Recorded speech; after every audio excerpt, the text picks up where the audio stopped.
semakin membuka diri pada hal-hal surgawi. Saudara-saudari yang terkasih, secara fisik kita tidak kehausan. Kita bersyukur karena kita masih mempunyai air yang melimpah untuk memuaskan dahaga fisik kita. Namun, ketika kita masuk ke dalam batin kita, kita menemukan diri kita yang haus, yang kehausan. Haus akan air yang menghidupkan, haus akan hal-hal surgawi, haus akan pengampunan, damai, dan kasih.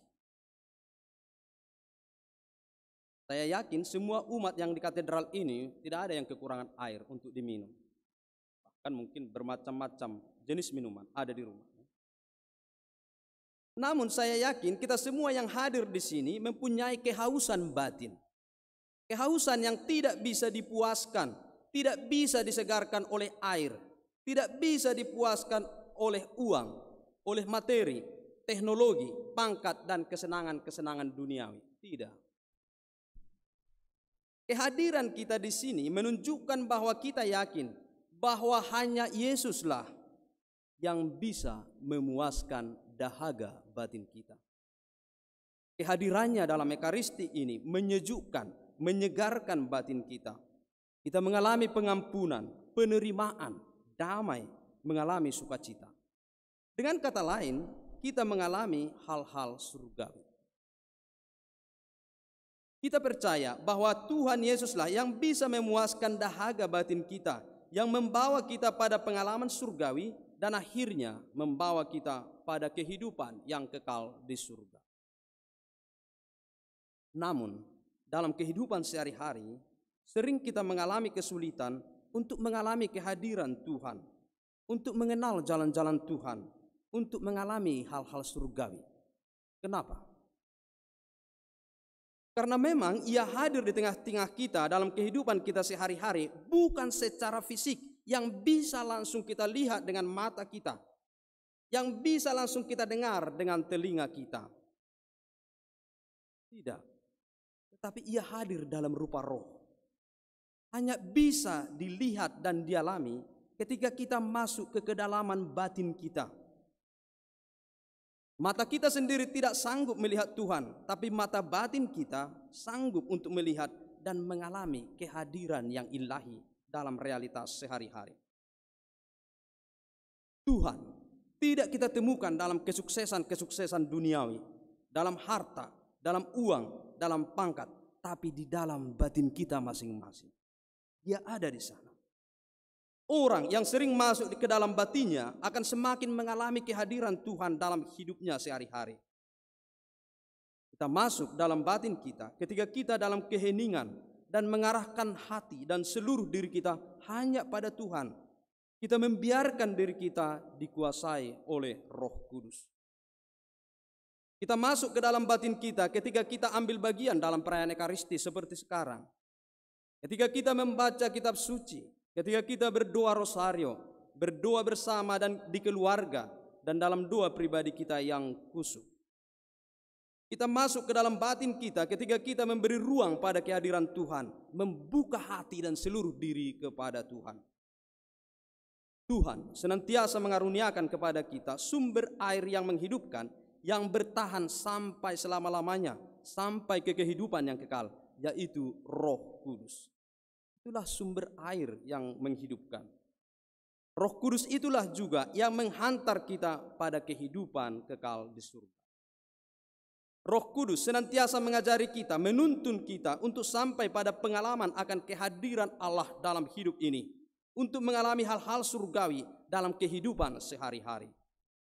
Namun, kita kerap lebih mengutamakan logika kita, perasaan, keinginan-keinginan yang bergejolak dalam diri kita, daripada membiarkan Roh Kudus menguasai diri kita. Kita sering mudah terkurung pada kebiasaan-kebiasaan kita yang kurang berkenan kepada Allah dan tak mampu berdistansi dengan perkembangan zaman, arus zaman. Kita malah tergilas. Dengan kata lain, kita lebih memilih diri kita dan dunia ini daripada kehendak Tuhan dan hal-hal surgawi. Kita bahkan bisa puas dan terlena dengan diri kita sendiri. Sudah hebat saya, begitulah. Sudah baik saya. Sudah terlena dan puas. Kita terlena dan puas pada kebiasaan-kebiasaan kita. Misalnya, cukuplah sekali seminggu ke gereja, ikut misa, 2 pribadi, 2 di keluarga tak perlu. Mencukupkan diri.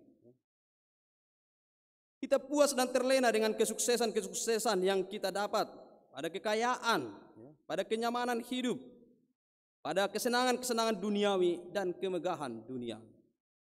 Kita terlena. Kita mencukupkan diri dengan hal-hal duniawi.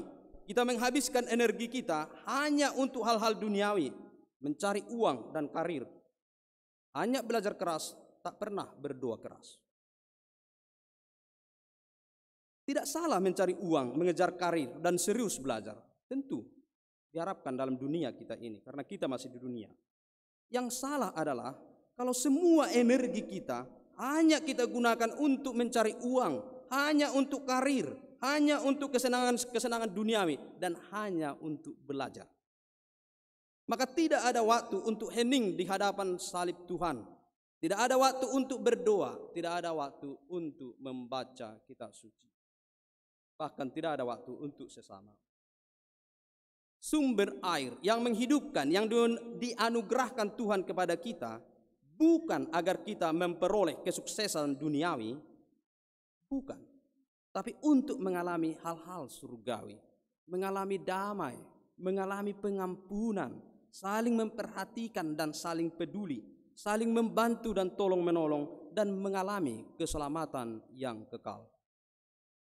Sumber air dari Tuhan bukan terutama efeknya atau pengaruhnya untuk hal-hal sekarang saja, tetapi terutama untuk kehidupan yang akan datang, yakni kehidupan kekal di surga. Sumber air yang dari Tuhan mengarahkan kita pada kehidupan yang kekal di surga, membuat kita rindu akan kemuliaan surgawi. Kita memang masih di dunia, tapi pikiran kita tidak hanya terfokus pada hal-hal duniawi, tetapi juga pada hal-hal surgawi, membuka diri juga pada hal-hal surgawi. Percaya kepada Tuhan akan membawa kekecewaan kalau kita hanya mengharapkan dan mengarahkan diri pada hal-hal duniawi. Tetapi percaya kepada Tuhan akan membuat kita menjadi orang-orang yang terberkati kalau kita menjalani hidup di dunia ini dengan mengarahkan hati dan budi juga pada hal-hal surgawi, tidak hanya fokus pada hal-hal duniawi. Saudara-saudari yang terkasih, pada masa Prapaskah ini kita diajak untuk masuk lebih dalam lagi ke dalam batin kita, untuk membuka hati dan budi kita juga pada hal-hal surgawi, untuk tidak hanya mengarahkan hati dan budi kita hanya pada perkara-perkara duniawi, tetapi semakin mau membuka diri pada hal-hal surgawi, semakin membuka diri pada kehadiran Tuhan, kehadiran Roh Kudus. Kebahagiaan orang-orang yang percaya sebenarnya bukan terutama di dunia ini, tetapi dalam keabadian di surga. Di sana kita bersatu dengan Tuhan, mengalami kemuliaan dengan Tuhan selama-lamanya. Mari saudara-saudari terkasih, menimba air kehidupan dari Tuhan, yakni berjuang membuka diri pada kehadiran Roh Kudus. Mari setiap hari memohon kehadiran Roh Kudus dalam diri kita, dalam keluarga kita, dalam gereja kita, dalam masyarakat kita. Amin.